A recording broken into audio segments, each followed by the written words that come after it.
اللہ کریم نے ان تمام صورتوں میں ایمان والوں کے لیے بہت سارے احکامات بیان فرمائے ہیں۔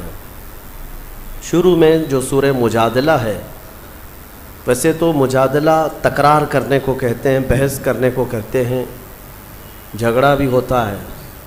مسئلہ یہ تھا کہ ایک صحابی اور ایک صحابیہ جن کا آپس میں کچھ مسئلہ ہو گیا، وہ حضور پاک صلی اللہ تعالیٰ علیہ وسلم کی بارگاہ میں آئیں۔ کیا مسئلہ تھا؟ ایک ہے زہار۔ بہت کم لوگ یعنی عوام میں سے ان مسائل کو جانتے ہیں۔ طلاق تو سب جانتے ہیں، طلاق کی ہی طرح سے ایک اور چیز ہے زہار۔ جیسے طلاق سے عورت حرام ہو جاتی ہے مرد پر، زہار سے بھی مرد پر عورت حرام ہو جاتی ہے۔ وہ زہار کیا چیز ہے؟ زہار کا مطلب ہوتا ہے کہ مرد نے اپنی عورت کو کبھی یوں کہا، اپنے محرم عورتوں میں سے کسی ایک سے اس کو تشبیہ دیا۔ محرم عورتیں کیا ہیں؟ تمہاری ماں ہے، بہن ہے، بیٹی ہے، تمہاری پھوپھی ہے، خالہ ہے، یہ سب وہ عورتیں جو تم پر حرام ہیں، ہمیشہ کے لیے حرام ہیں۔ ان سے نکاح نہیں کر سکتے تم۔ ماں سے نکاح نہیں کر سکتا، بیٹی سے، بہن سے، بھانجی سے، بھتیجی سے، خالہ سے، پھوپھی سے، یہ محرم عورتیں حرام ہیں تم پر نکاح کرنا ان سے۔ ان عورتوں میں سے کسی ایک سے تم نے اپنی بیوی کو تشبیہ دیا، ایسے کہا کہ تو میرے لیے میرے ماں کے فلاں چیز کی طرح ہے، یا تو میرے لیے میری بیٹی کی طرح ہے، یا میری بہن کی طرح ہے۔ اس کو کہتے ہیں زہار۔ محرم عورتوں سے ان کو تشبیہ دینا اپنی بیویوں کو، یہ زہار ہے، اور عورت حرام ہو جاتی ہے فوراً حرام ہو گئی اس پر۔ اگر تم نے اپنی بیوی کو یوں کہا کہ تو میرے لیے میری ماں کی طرح ہے، یا تو میرے لیے میری بیٹی کی طرح ہے، یا بہن کی طرح ہے، ان عورتوں سے اگر اپنی بیوی کو، اپنی منکوحہ کو تشبیہ دیا تو حرام ہو گئی عورت۔ ایک صحابی کا ایک صحابیہ کے ساتھ ایسا معاملہ ہوا۔ خاتون عمر دراز تھی، دونوں کی بھی عمر ہو چکی تھی۔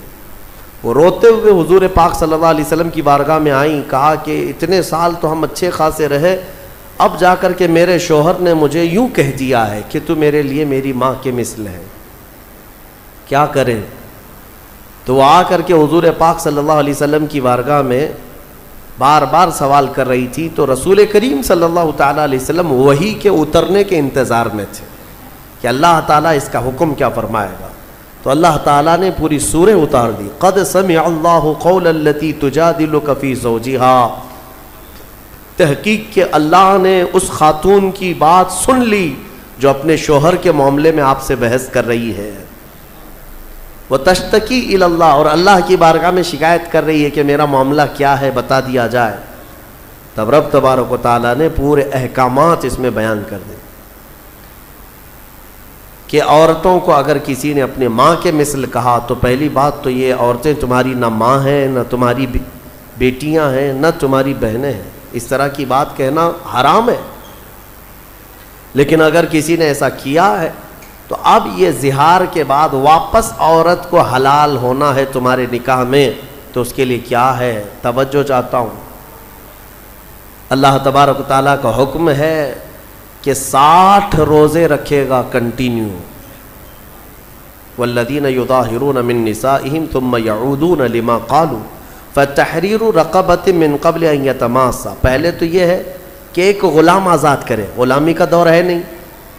جب غلام ہوا کرتے تھے تو ایک غلام آزاد کرتا تو عورت اس کے لیے حلال ہو جاتی۔ فمن لم یجد فصیام الشہرین متتابعین من قبل ان یتماسا۔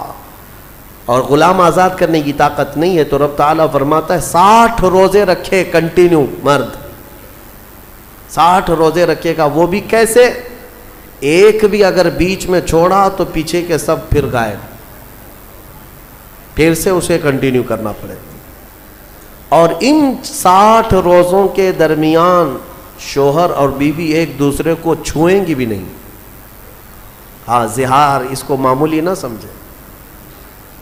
اور پھر اگر اس کی بھی طاقت نہیں ہے فمن لم يستطع فاطعام 60 مسکینا، اللہ نے فرمایا 60 روزے رکھنے کی اگر کنٹینیو طاقت نہیں ہے تو پھر 60 مسکینوں کو کھانا کھلائے، اس کے بعد پھر عورت حلال ہوگی۔ تو یہ زہار کے مسئلے جاننا چاہیے، اس طرح اپنی بیویوں کو مخاطب نہ کیا جائے، ارے میری ماں کی طرح ہے تو، میری بہن کی طرح ہے تو، میری بھانجی کی طرح ہے، پھوپھی کی طرح ہے، خالہ کی طرح ہے۔ یہ سب وہ عورتیں ہیں جو تم پر حرام ہیں، ان سے تشبیہ دینا اپنی عورت کو حرام ہے، اور بیوی تمہاری حرام ہو جائے گی تم پر۔ اس مسئلے کا اس سورہ مجادلہ میں اللہ تعالیٰ نے ذکر فرمایا۔